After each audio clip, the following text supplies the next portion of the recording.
September 7th, 2025. Europe wakes up to the sound of air raid sirens not only in Ukraine, but in Poland. Overnight, Russia launched the largest drone and missile assault since the beginning of the war. 400 Shahed drones, 50 cruise and ballistic missiles.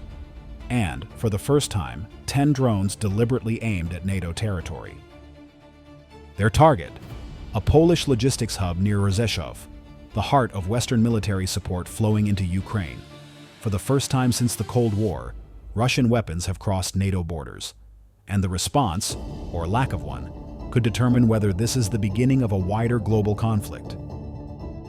Don't forget to subscribe, smash the like button, and tell us in the comments, has Russia just crossed the line into war with NATO? And remember, by becoming a sponsor of this channel, you help Navy warfare stay alive and provide real support to Ukrainian soldiers and civilians suffering from Russian missile strikes.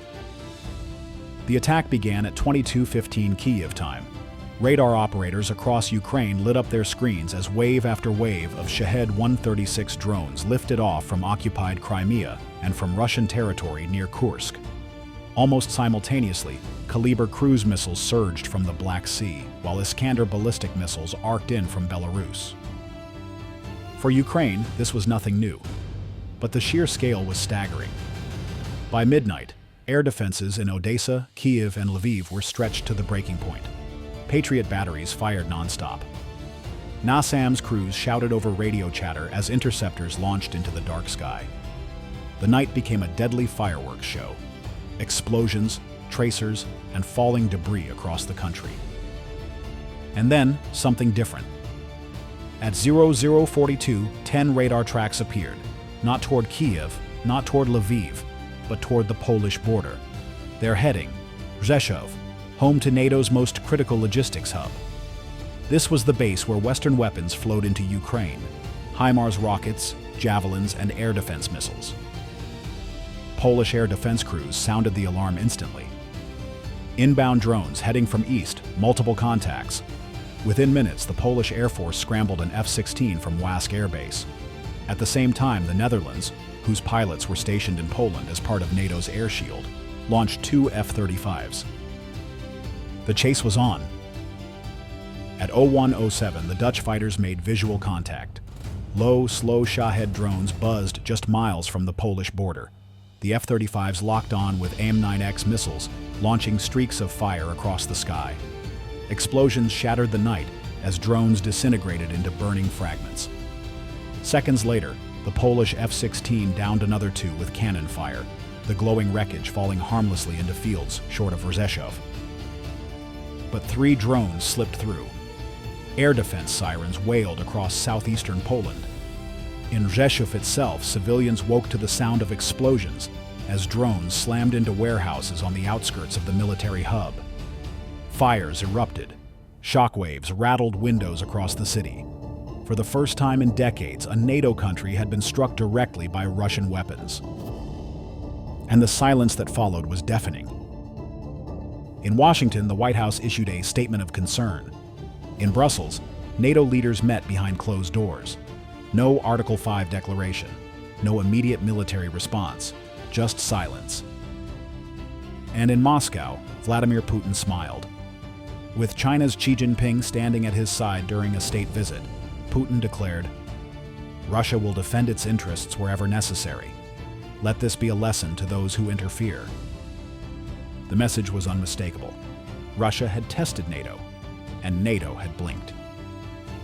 What do you think?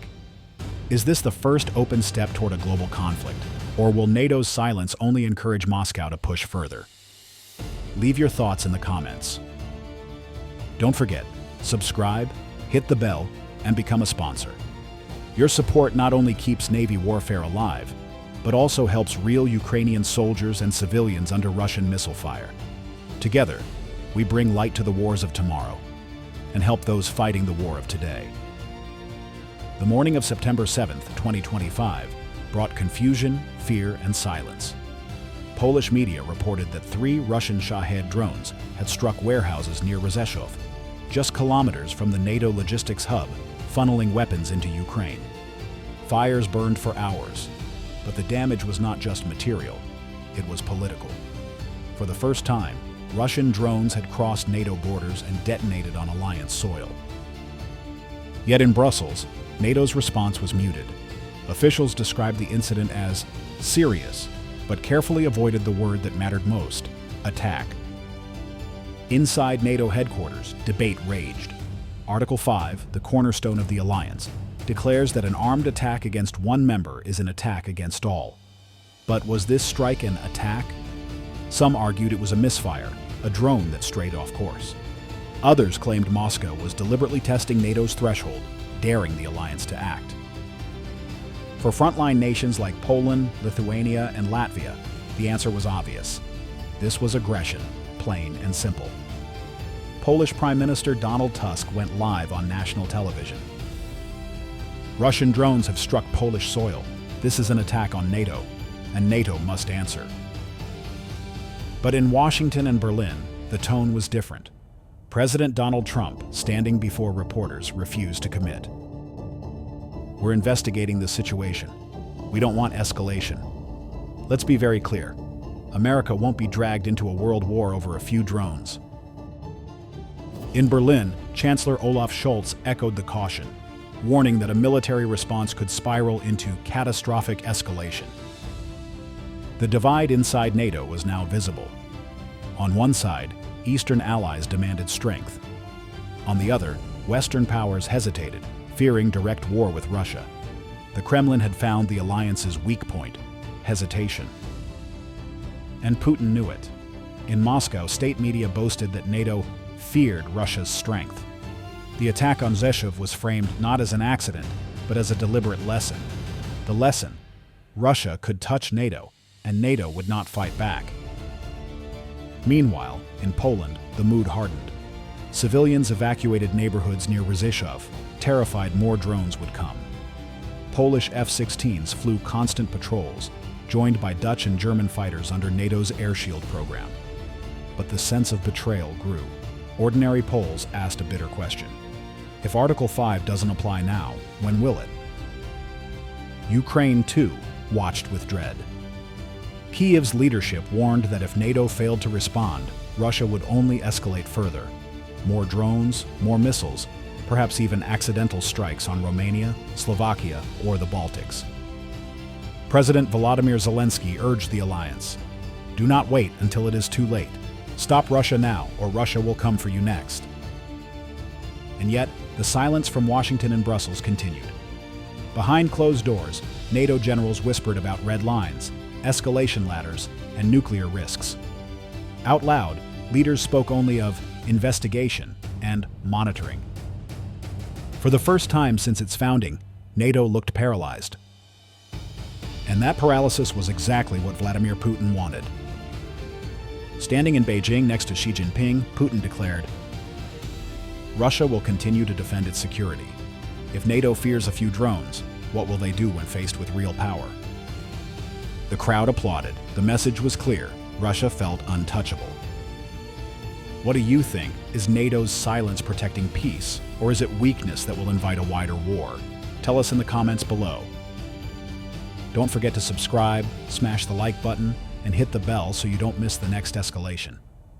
By becoming a sponsor of Navy Warfare, you not only support this channel, you also help provide aid to Ukrainian soldiers and civilians suffering from Russian missile strikes. The dilemma was set. NATO was divided, Putin was emboldened, and the world was left to wonder. What happens if the next drones don't just hit warehouses, but a NATO base? By the evening of September 8, 2025, the red alert sirens were no longer just background noise in Eastern Europe. They were a daily rhythm. Russia had launched another wave of drones into Ukraine, and once again several of them veered dangerously close to NATO borders. One Shahed slammed into farmland in eastern Poland. Another was intercepted just 20 kilometers from Vilnius. No one in the region doubted it anymore. Moscow wasn't just striking Ukraine. It was deliberately playing with NATO's nerves. For Putin, these escalation games served a purpose. Each drone crossing into NATO territory was another test. Each missile splashdown near alliance borders was another dare. And with every investigation or monitoring statement from Washington and Brussels, the Kremlin's confidence grew. But for Poland and the Baltic states, patience was over. Warsaw deployed additional Patriot batteries around Rzeszów, ringed its logistics hubs with armored brigades, and kept F-16s airborne day and night. Lithuania and Latvia demanded permanent U.S. troops on their soil. Estonia publicly warned, if NATO does not stop Russia now, Russia will bring war directly to us. The civilians living near the eastern border felt it firsthand. In Lublin, families spent nights in basements as drones buzzed overhead. In Vilnius, parents pulled children from schools after one drone was intercepted nearby. In Riga, volunteers manned civil defense checkpoints for the first time since the Cold War. Across Eastern Europe, people whispered the same question. Are we already at war and our leaders just won't say it? Meanwhile, Russia doubled down. A Kremlin spokesman mocked NATO's hesitation. The alliance calls itself strong, but runs from shadows in the sky. Russia has shown NATO is weak, and the world sees it. That mockery stung. Inside NATO headquarters in Brussels, debates raged. Generals argued for a show of strength, no-fly zones over Poland, retaliatory strikes on Russian launch sites, or at the very least a public declaration that any drone crossing NATO borders would be shot down immediately. Politicians, however, hesitated. Germany, France, and even the US under Donald Trump feared escalation. Trump told reporters, "We're not going to start World War III over some drones. Poland is safe. NATO is strong. Let's not overreact." But in Warsaw, overreaction was survival. The Polish government openly considered invoking Article 4, the NATO consultation clause, demanding urgent action. Rumors swirled of a possible coalition of the willing among Poland, the Baltics, and perhaps even the UK, willing to act independently if NATO as a whole refused. Ukraine watched this split with dread. President Zelensky, speaking late that night, warned, "If NATO cannot defend its own skies, how can we expect them to defend ours? Russia will not stop in Ukraine. Every hesitation only feeds Putin's aggression." And in Moscow, Putin smirked as he stood alongside Xi Jinping. The optics were perfect. Russia launching waves of drones across Europe while China pledged unbreakable friendship. The message was unmistakable. The West was weak and the East was united. By the end of September 8th, the tally was grim. Dozens of drones destroyed, but 5 had crossed NATO borders in 2 days. 3 Polish civilians were dead from falling wreckage, 2 Lithuanian families injured. And yet NATO's official line was unchanged. Serious, concerning, under review. The silence was not keeping peace. It was feeding war. What do you think? Is NATO's restraint preventing World War III? Or is it weakness that guarantees it? Drop your thoughts in the comments. Don't forget, subscribe, smash the like button, and tap the bell to follow every step of this unfolding crisis. By becoming a sponsor of Navy warfare, you keep these frontline simulations alive and help provide real aid to Ukrainian soldiers and civilians under Russian missile fire. The escalation games had begun, and with every drone, every missile, every accident, Europe inched closer to a war it swore would never happen again.